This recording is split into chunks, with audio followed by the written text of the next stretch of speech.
Welcome back to another episode of the Rep by Rep Strength Podcast.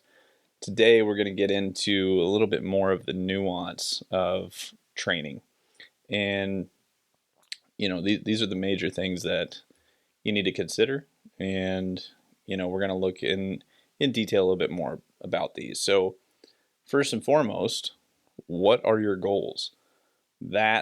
Answering that question is going to dictate what needs to be done and what kind of timeline are we looking at. So the first thing is to outline specifically, what is it you want? Are you pursuing hypertrophy? Are you focused on speed, on strength, on power? Because those are going to have entirely different training sessions associated with them in order to get the development that we need in order to accomplish the goals that you want. So this is kind of brings us to our first point here. We want to look at, exercise selection. What exercise are we going to choose and why? Because there's as someone gains a greater training age, they get more experience under their belt, they might require more variation, if you will, which is something slightly different that we'll talk about in a moment. But for right now, when we're looking at exercise selection, we have to start with, well, what is an individual's injury history? What's that look like, first and foremost? When did they begin training? What level are they at?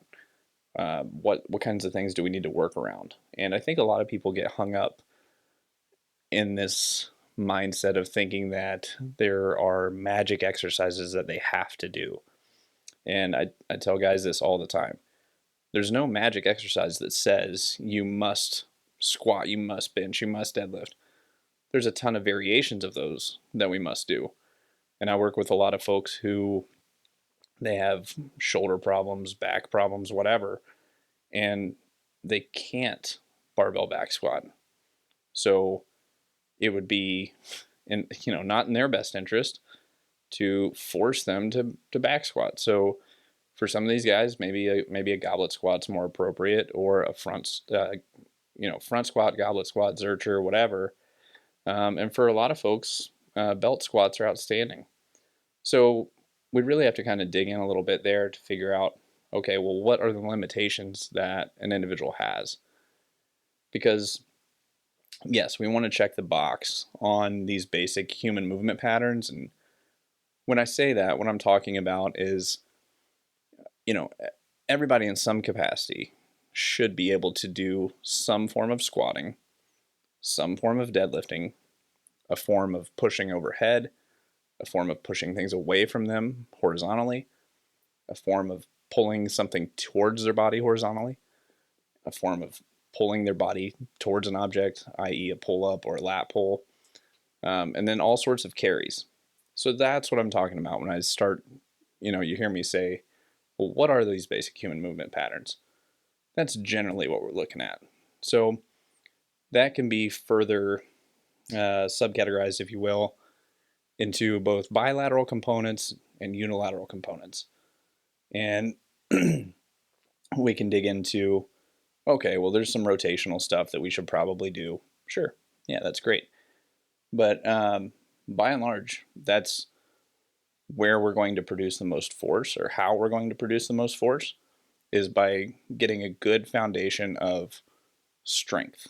So making sure that those basic human movement patterns, when we're just looking at strength, are foundational, and that we don't get too far removed from those patterns. Because there's all sorts of stuff that floats around on social media, and you see people who are attempting to sell you something, and the more weird they can make it look, the more obscure they can make it look. They think, number one, they're making a lot more sales because people who don't know any better say, oh, well, because they're doing this thing in a weird way, it must be good. It's got to be good because it kind of looks athletic, and they're using an odd-shaped object and all these attachments, and yeah, that must be better than the basics. But I promise you, if you go back and look at the best athletes of all time, the best physiques, whatever, they're not getting too far removed from squatting and deadlifting, pushing, pulling. They might have some different grips that they take, or potentially some different bars that they use, but they are still sticking pretty close to those foundational movement patterns. So that's first and foremost, is just looking at exercise selection.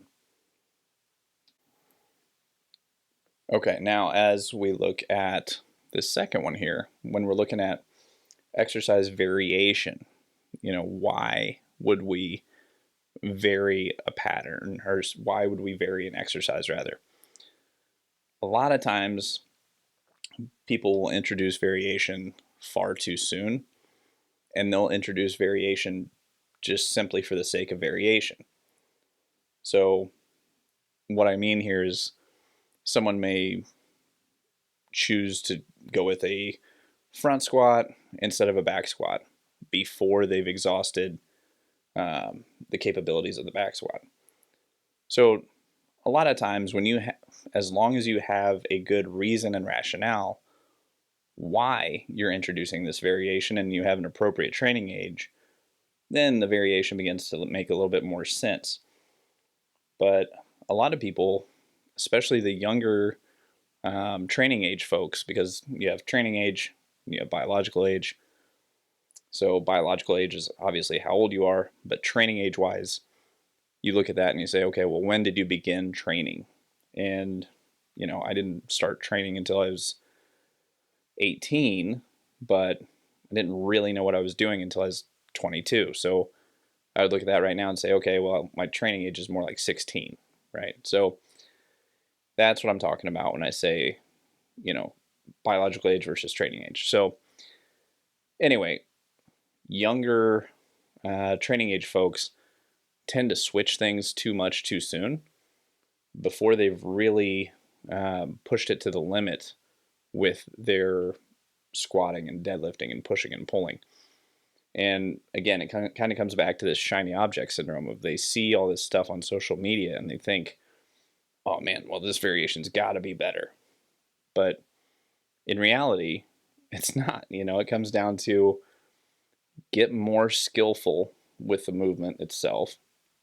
And at the end of the day, put more paint on the bar. That's really what it comes down to. But a lot of people start tweaking things far too early. They change the variation, they change the set and rep scheme. They make all these adjustments before they've, reached their capacity within that specific zone. So one thing I encourage people to do is to find a plan of some kind. It doesn't even have to be a perfect plan. And stay with it for at least 12 weeks. Because you'll see a lot of people make the mistake of program hopping.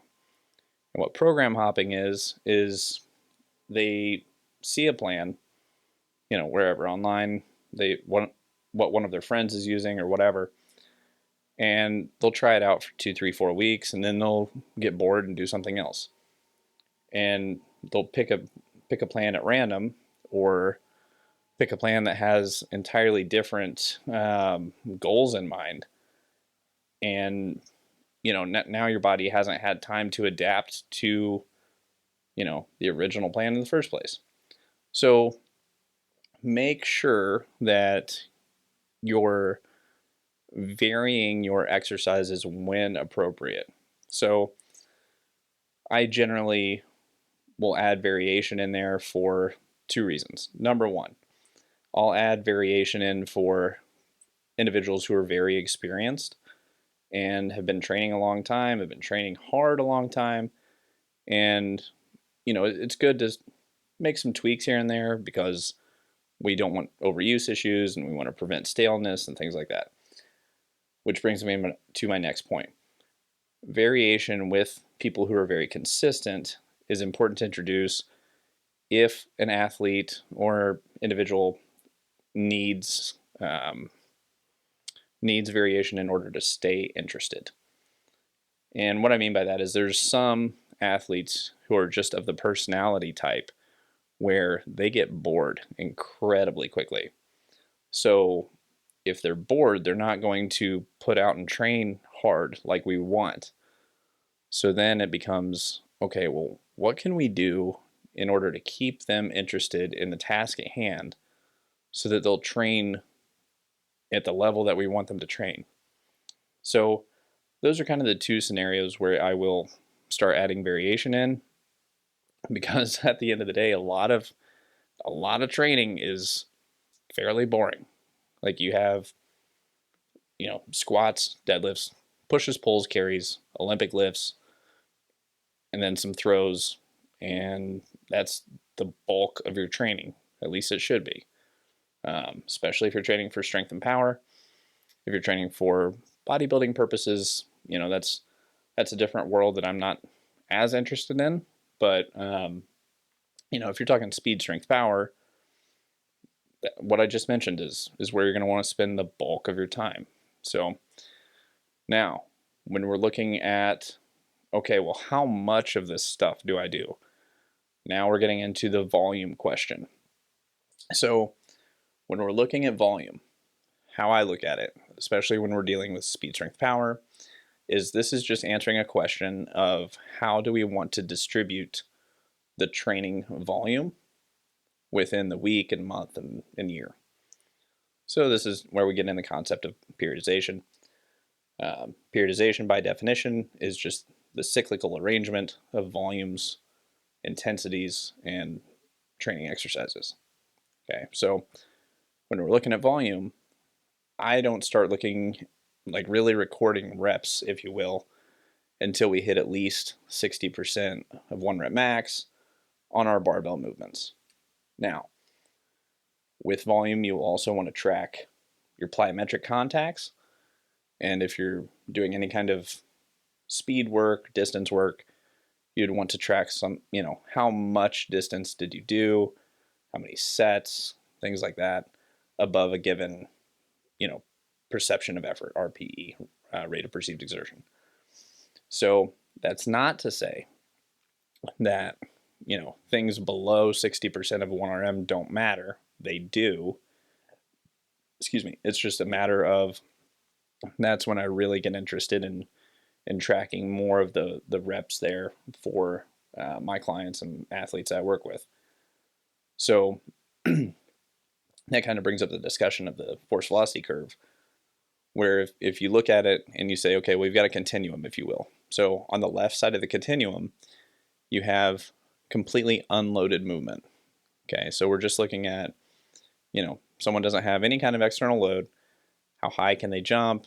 How fast can they run from A to B? Things like that are not, there's no external load on their body, no weight vests, nothing like that. And then on the far right side of the continuum, we have our 1 rep max. All right, so this is absolute strength. How many times, how much weight can I lift with this given exercise one time? Okay, so that's kind of our two ends of the spectrum. Okay, so now in between, we might have medicine ball work that will be 10 to 30% as an example of your 1RM. And you might record the total number of throws that you do. And then you might have Olympic lift variations that might be 30 to 60% of your 1 rep max. And then your basic strength exercises, which will be somewhere in the neighborhood of 70 to 85% 1RM. And then we look at 1RM, anything above 90%. Okay, so true RM, obviously 100%. So the whole point that I'm making here is that you should track how much of something that you're doing. And it wouldn't be in your best interest to try to maximally develop all of those things concurrently. It would be a better idea to either A, pick one of those things that you want to develop, or B, maybe pick two of those things that you want to develop. Which brings me to my next point here with periodization and just arrangement of training. There's tons and tons of books, and you can really go down some rabbit holes here of, well, what is ideal training? What periodization model works best?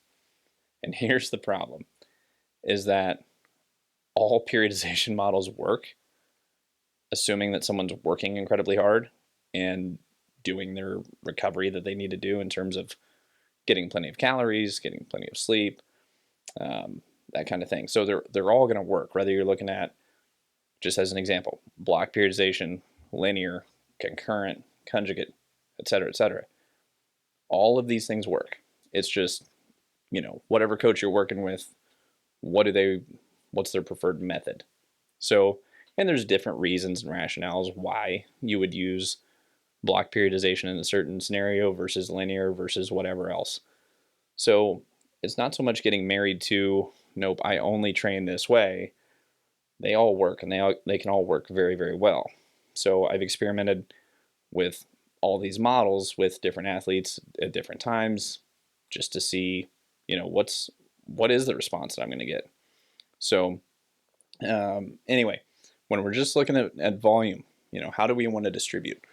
So something that I like doing as far as monthly planning goes. So a month is going to be known as a mesocycle more often than not. So a mesocycle will generally be a month. Sometimes it can be a little bit longer than that.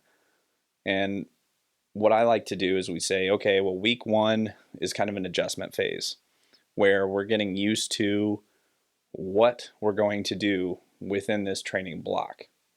Okay, so that might be, as an example, a 6 to a 7 RPE, or it could be 60 to 70% of 1RM, and we can get into, why you'd use RPE versus percentage here in a moment. Week 2 would be, okay, well, now we're going to load it a little bit more now that we have an idea of what's coming down the pipe. And then week 3, we can do one of two things. Either A, we back off on week 3 because there's a little jingle out there that I like to keep in the back of my mind of week, third week, meaning that we've had 2 fairly, nothing crazy, but we've loaded weeks 1 and 2. Week 3 might be a good time to back off and then have a performance week in week 4 where we really push it hard. Or the second option would be, we have our base loading week 1, slightly heavier loading week 2, heaviest loading and or shock week 3, and then we have a deload week 4.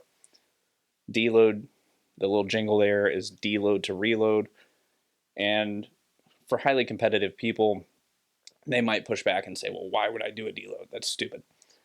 Well, deload to reload. We're not just training the muscular system. It goes much deeper than that. There's many more systems that we need to be aware of. So what other systems are at play? What other systems are getting stressed? Well, when we look at it, we have to be cognizant of the ligament, the tendon, the bone, endocrine system. I mean, there's a lot going on as far as the overall stress that is accumulating throughout the training block. So that stress that accumulates throughout the training block is not bad. Okay, you need stress in order to disrupt homeostasis so that the body can adapt to that new level of disruption, and now we have a performance increase. That supercompensation is one of the most fundamental training principles when it comes to strength and conditioning. So anyway, the deload to reload, it's a good time, and usually there's a couple ways you can tell that somebody's ready for a deload block, or deload week. Athlete starts having sleep disruptions. Their mood starts getting affected. They can potentially, start to have the sniffles a little bit, start to get a little under the weather, if you will. These are just a couple things you can start to look at. What's their baseline heart rate look like when they wake up? These are just a few things you can look for. So I encourage folks, if you're pushing hard, weeks 1 through 3, you're going to be ready for a deload week. So what do we do during that deload week? Well, more often than not, and these are not hard and fast rules, but we'll generally back the training volume down by a third to potentially 2/3.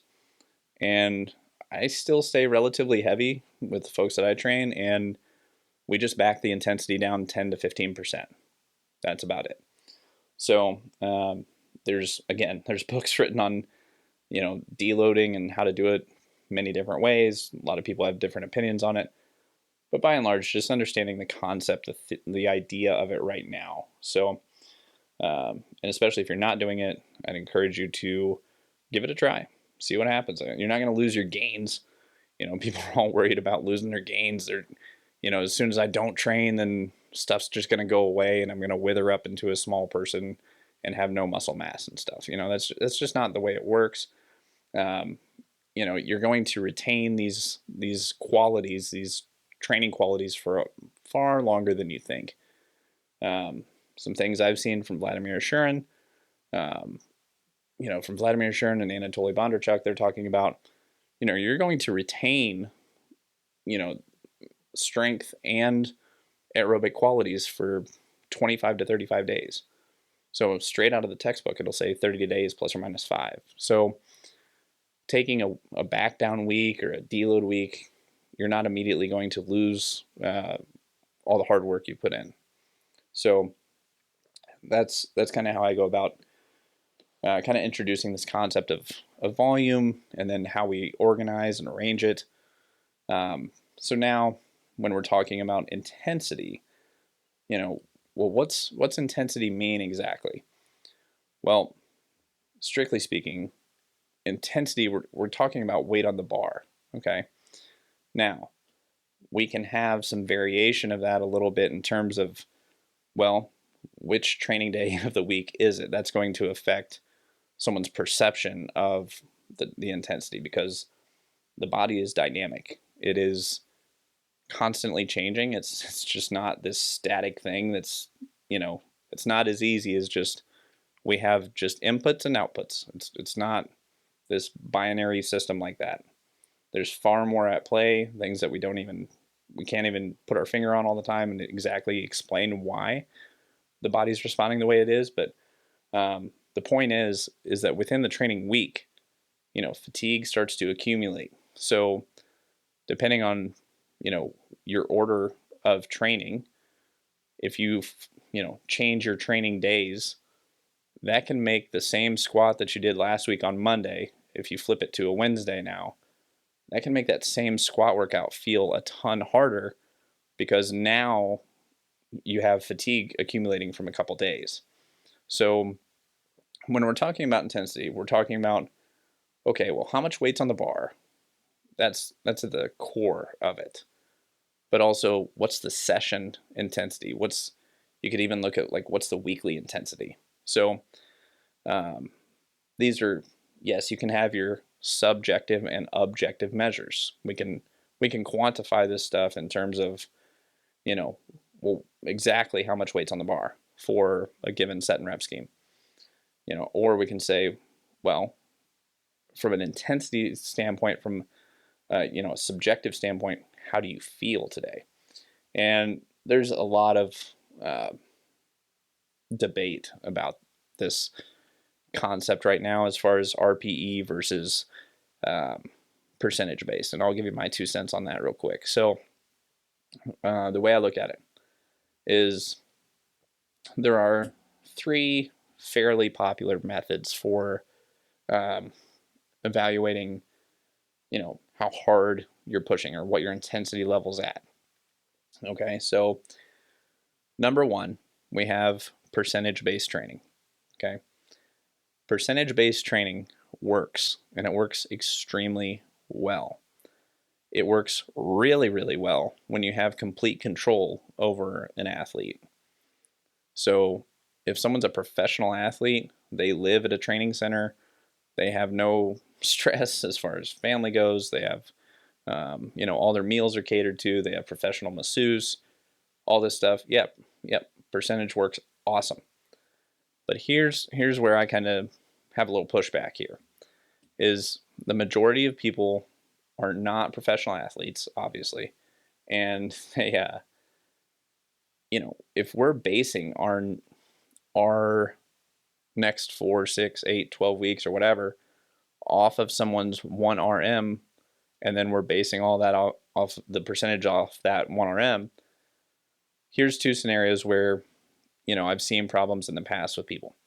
Some people genuinely get performance anxiety, and it dramatically affects how well they can perform. And it's an underrepresentation of their ability. Okay, so then on the flip side, you've got some people who they get really, really excited when it's time to max out and perform and see what they can do.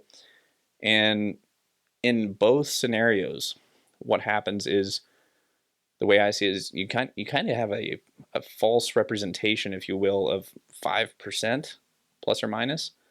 So then that gives us a larger discrepancy of, well, where are they really?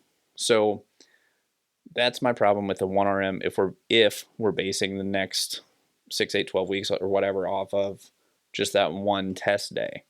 What if the day before someone got in a fight with their spouse, or they're tired or underhydrated or whatever? That affects somebody's ability to perform. Now, I do like having a situation where, we're going to work up to a heavy top set and within the training day, and then we can base some down sets from a percentage standpoint off of that top set, because of how close that is in terms of the training itself. So it's a very close representation, as opposed to being far removed from that. So that's not to say that percentage based doesn't work. It absolutely does. It works very well. But for some individuals, it may not be the most appropriate thing because of, they either perform too high or too low or whatever with performance anxiety. So just something to consider if you're going to use some percentage based for your training. And, I believe as Jim Wendler was the first place I saw it with 531, was he was talking about how his guys, he has, this idea of, well, we've got our CM, which is a competitive max, and we have a TM, which is a training max. So in an effort to kind of combat the problem I just outlined is, okay, well, you go to a meet, you compete or whatever, or you have a testing day. Let's say it's 100 pounds. You hit 100 pounds. Great. That's your new 1RM. Then what you do from a training max standpoint is you immediately take 10% off the top, and you base all your numbers off of that 90%, which is the training max. And I've done that with a lot of athletes. It works really well. And initially there's pushback about, like, well, why the hell would I do that? It doesn't make any sense. Well, here's the thing. You're for sure not going to miss any reps. You're going to have better speed. You're going to have better technical prowess. You're going to have all these great things that come out of it. So I think that's, a smart thing to do if you want to stay with the percentage base, is just have a training max and adjust it, because the people who go too hard or try to train too hard, too intensely or whatever, their technique is not as dialed, and they generally miss reps in competition because they're in training, and then it leads to missing reps in competition. And they're not as technically dialed as they should be. They miss reps, and then if you're missing reps, you're not getting stronger. And there is an inherent risk with, lifting heavy, right? But I mean, there's a risk with all of it. But if your programming is inappropriate and you've overestimated what you're actually capable of doing, now we've got a bigger problem. So just something to be aware of. Now, the other two methods that I prefer, so there's RIR, which is reps in reserve, and this is popularized, first place I saw it was Dr. Mike Israetel. So I like this one a lot as well, where we say, you know what, I'm not really sure. I'm going to say I have an idea of how many reps I can do at this given weight, but I'm not positive. So I might say, well, week 1, I'm going to start out and I'm going to do 4 RIR, which means I'm going to continue performing repetitions until, I rack it and I say, you know what, I think I could have confidently done 4 more with fairly good technique. And then the next week, you might bump the weight up by 5 pounds and say, now I'm going to push to a 3 RIR. So basically, I'm going to keep doing my exercise until I feel confident that I could do 3 more repetitions. And then 2, and then 1. So it naturally pushes a bit more. It's already kind of pre-programmed. Generally, it'll go a 4-3-2, sometimes a 3-2-1 off of that 3-4 week model, however you want to look at it. But this is where you don't get married to, well, I'm only going to do 3 sets of 5. This might be like, I'm going to do 3 sets of 3 RIR at 100 pounds. And then you might get some weird numbers, and that's okay. But generally that first set, you're going to have, the largest number, and then you'll have a little drop off due to fatigue. And this works pretty well. I've experimented with it myself, with several athletes, and, the feedback's been great. So that's more, one that's tends to be a little more subjective. But you should be guesstimating closely enough where you have an idea of, where you should be. You shouldn't be like, okay, well, let me put 200 pounds on and then you get 2 reps. If it's 4 IR a week, that doesn't make any sense. So you'd want to make sure that you have this kind of dialed in reasonably. And a big mistake that a lot of people make, regardless of the type of intensity tool you're going to use, is that they use weight that's far too heavy too soon. I strongly recommend that people use weight that's much lighter and then gradually build over the training cycle. That way you're going to ensure that you're going to hit all your desired repetitions with technique, and you're not going to miss reps. We're going to stay right where we need to be from a technique standpoint, from bar speed standpoint, and so on. Okay, so the last one that I prefer to use is RPE. So, I work with a good amount of military population, and I prefer to use RPE with them for multiple reasons. And RPE is rate of perceived exertion. But the main thing is, these guys have a lot of stressors going on in their lives. So their mood day to day in terms of, how they're feeling, how beat up is their body, things like that, they're not always going to be ready to go and hit like new PRs and all that all the time, things like that. Some days it might be 100 pounds, other days it might be 150 pounds. So we're going to take advantage of the days where they feel really good, and then we're going to back way down if things are feeling super beat up. And then most days are going to be kind of a, yellow day where it's, hey, we've got 3 sets of 8 at a 5 RPE or 6 RPE or whatever, and we're just going to see what happens. And I could care less about the weight. It's more about, hey, if we're feeling good, let's push it. If not, we'll back it down a little bit. So there's certainly times where we will definitely dial it up. But again, we're not dialing this up so much that people are missing reps or they're not completing all of their sets and reps and things like that. But it allows for more fluctuations. So that's the rate of perceived exertion, much more of a subjective as well, but one that I find tends to work really well for, police, fire, tactical, anybody who has any sort of, irregular jobs in terms of hours, or stress is through the roof or whatever. You're still going to come to the gym and do your training. You just don't know what you're going to do as far as weight goes, because, ideally we want to get people in the gym moving and training, but we don't want injury to occur at the expense of trying to chase weight, because I think there's a lot of people who get married to or fall in love with trying to chase numbers. It's cool to hit numbers and things like that, but it's even cooler if you're not in pain and you don't hurt and things along those lines. So that's kind of where we're approaching it from, is we're making sure that joints feel good or as best they can, that people are not that they're able to move and they can go through these complete end ranges, and they can add load to these absolute end ranges. So that's kind of how we go about the 3 popular ways that you can go about your training intensity. So now it's just really just a recap. What exercises are we going to select? What variation, if any, do we need to select, due to limitations or training age or whatever.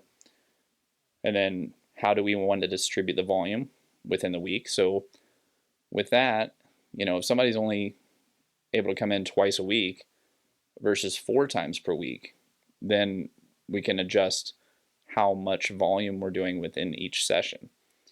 So if it's, hey, we got to get 20 sets done throughout the week, okay, well, if we're doing 20 sets, if we only have 2 sessions by which to do that, then we're going to need to do 10 sets.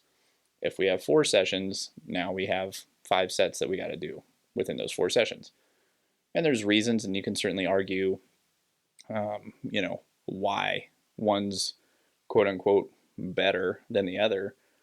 But, I would much rather prefer someone come in on a more frequent basis, because, the thing that's kind of getting popular right now is you'll hear people talking about microdosing training. And this has been around for a long time. It's just been called something different. Microdosing sounds cooler, I guess. But, when we look at the FIT principle, and the FIT principle is frequency, intensity, time, type. So if our frequency is high, then our intensity is going to be, moderate, could be higher.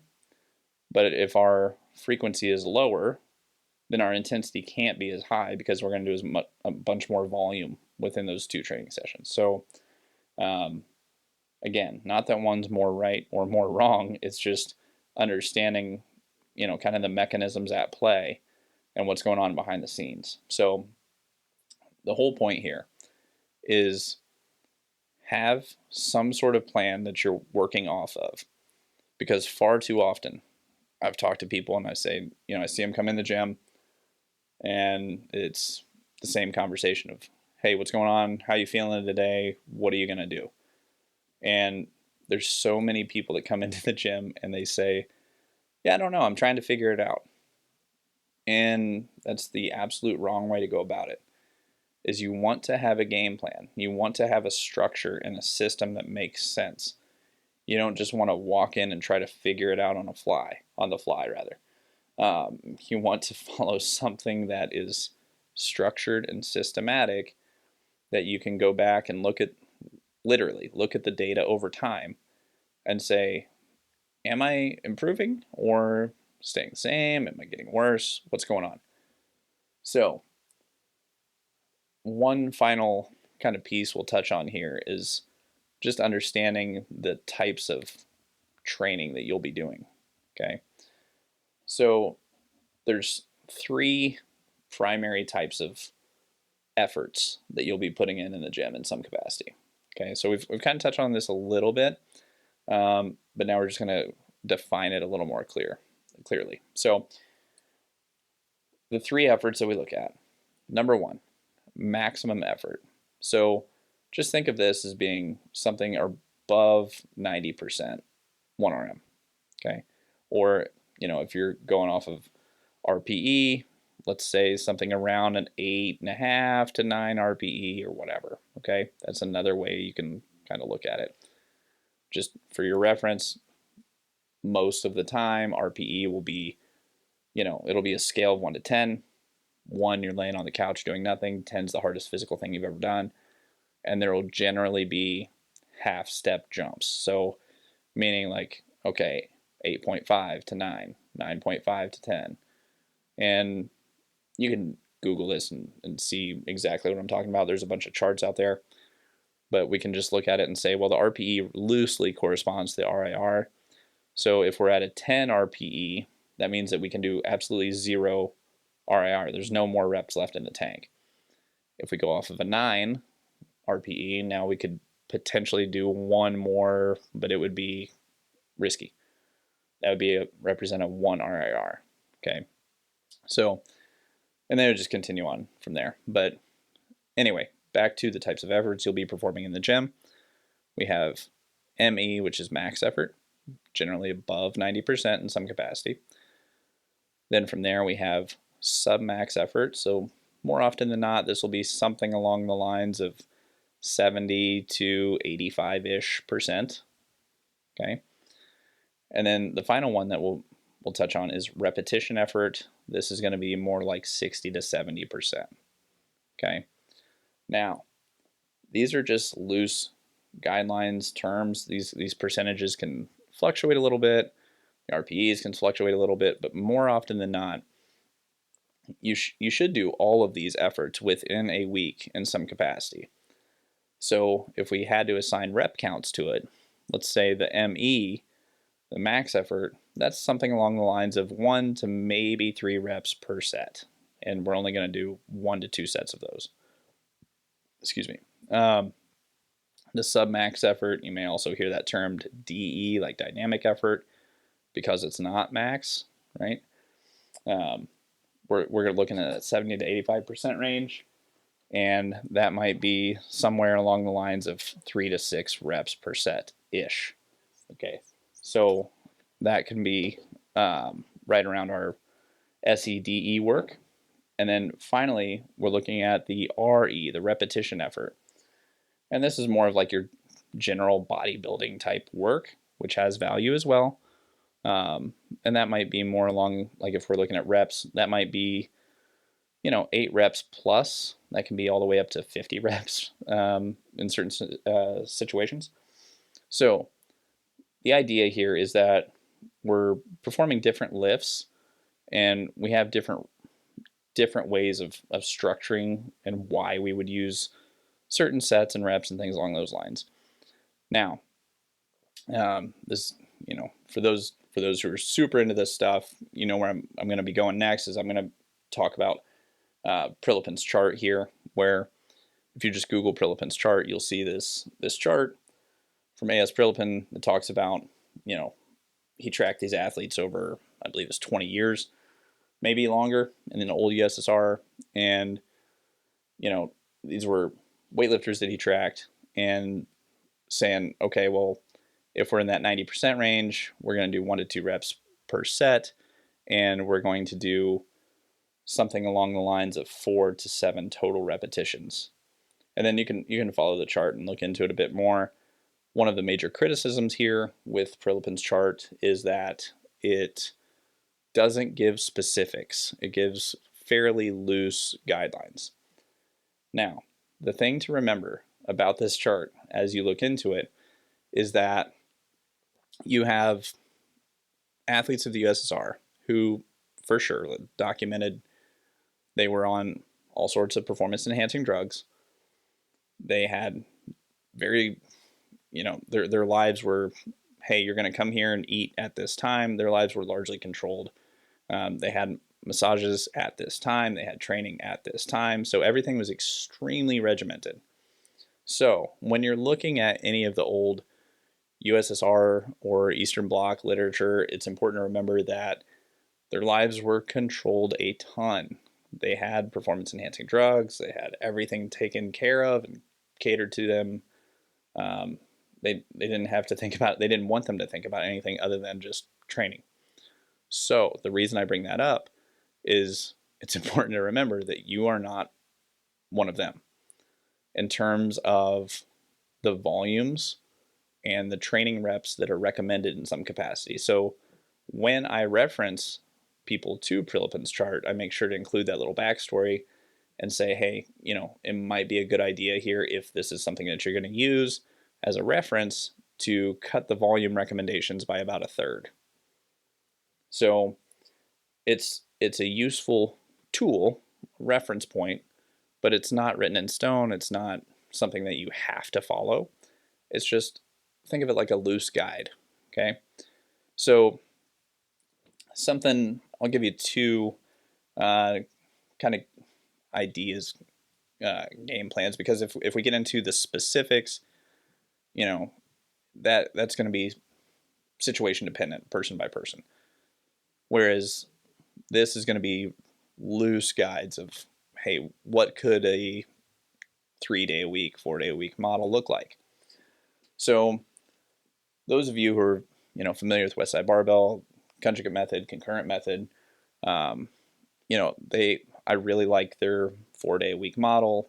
My tactical guys tend to respond to that pretty well, but we actually cut it to 3 days. So the 4-day model that those guys run is with conjugate sequence that Westside runs is they have a max effort lower day, a max effort upper day, and then they have a dynamic effort lower, and then they have a dynamic effort upper.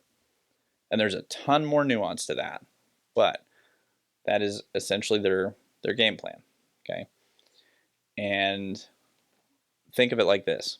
They have a day where it's ME work, a little bit of ME, followed by a lot of RE, meaning max effort work, followed by a lot of repetition effort to support their main or max effort work, okay? Then they follow that same sequence for their max effort upper.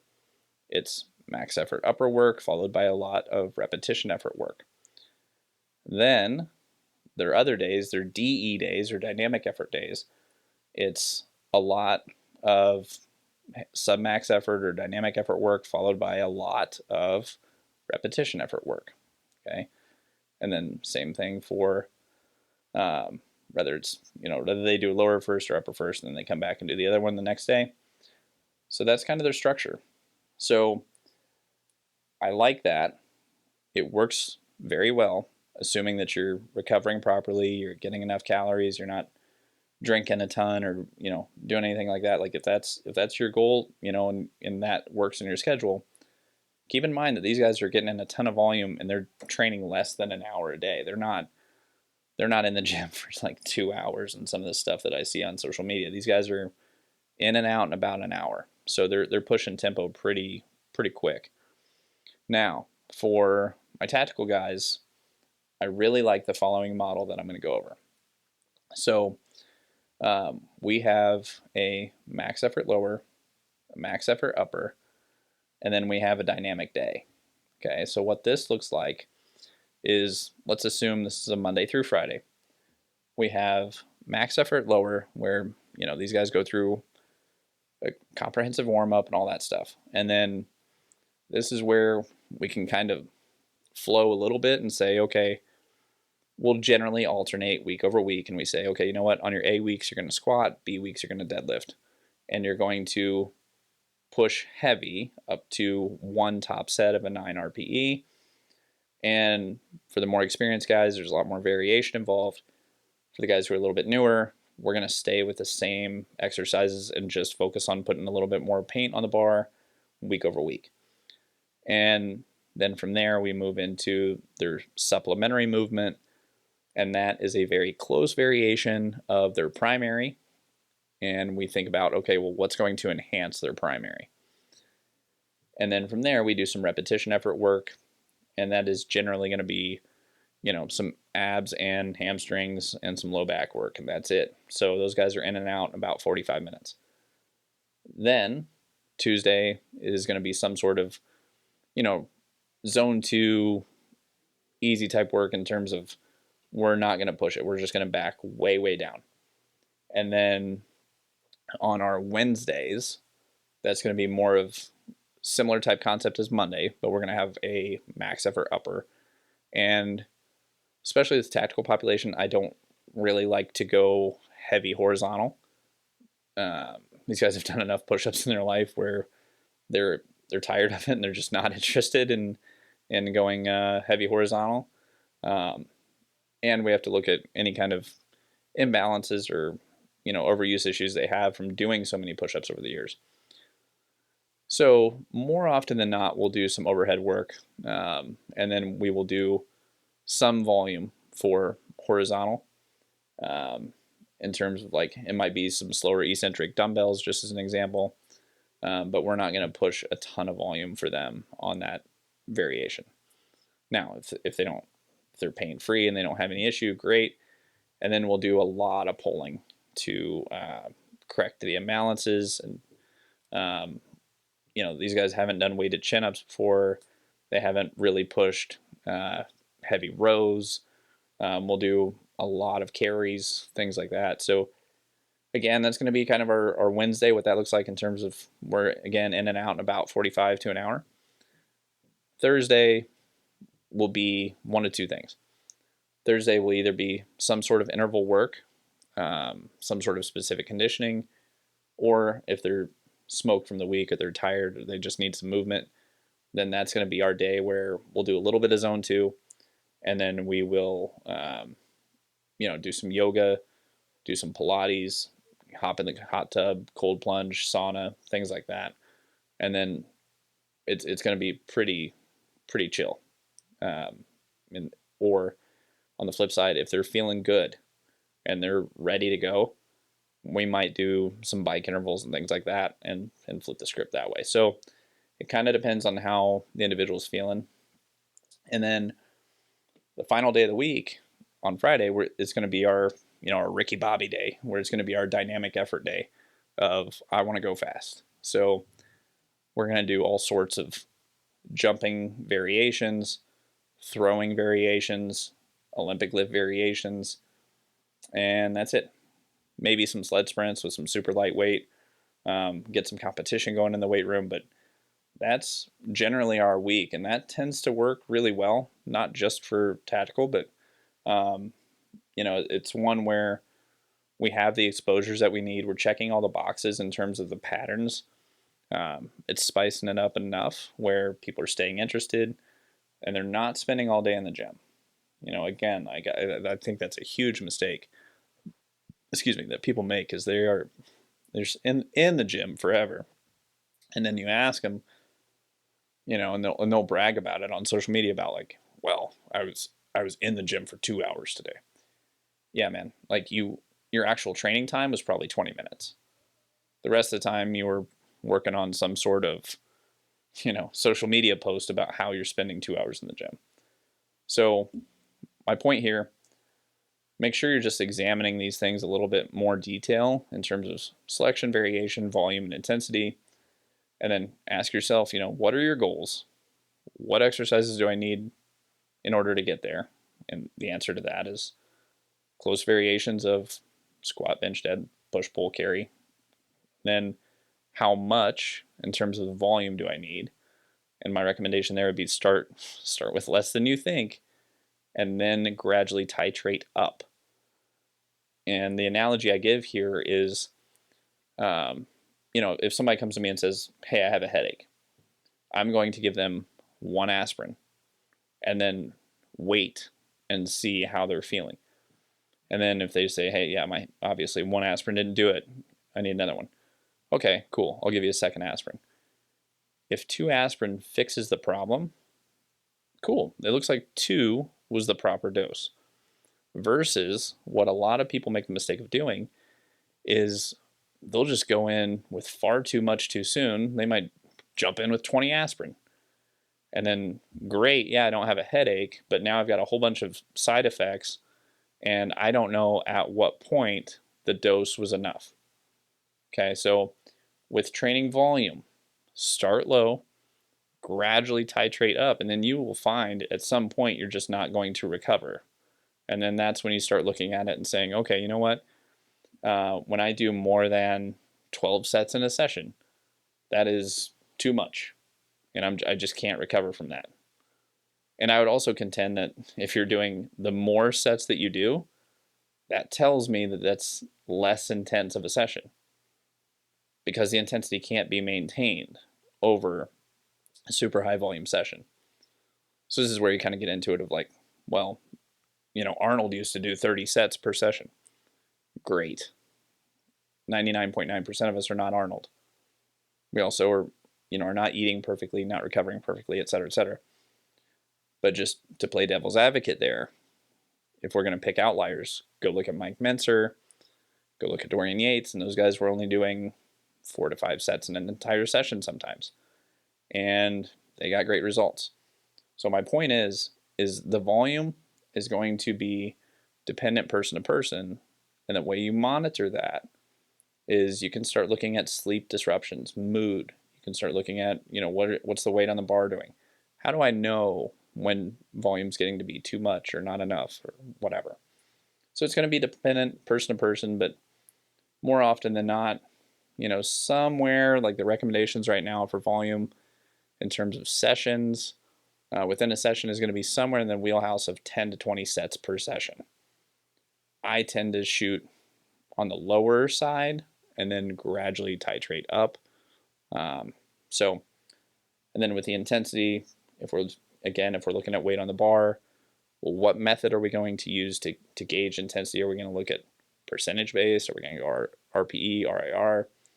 But I'm generally not even going to count sets unless we're at a minimum of 60% 1RM. So anyway, yeah, I think that about wraps it up here.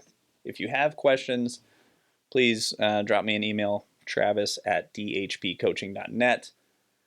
Check me out on Instagram @dynamichpt and also @Coach Travis Barrett, BARRETT. And let me know what you want to hear more about, and I will happily dive into more of these types of sessions. Have a good day.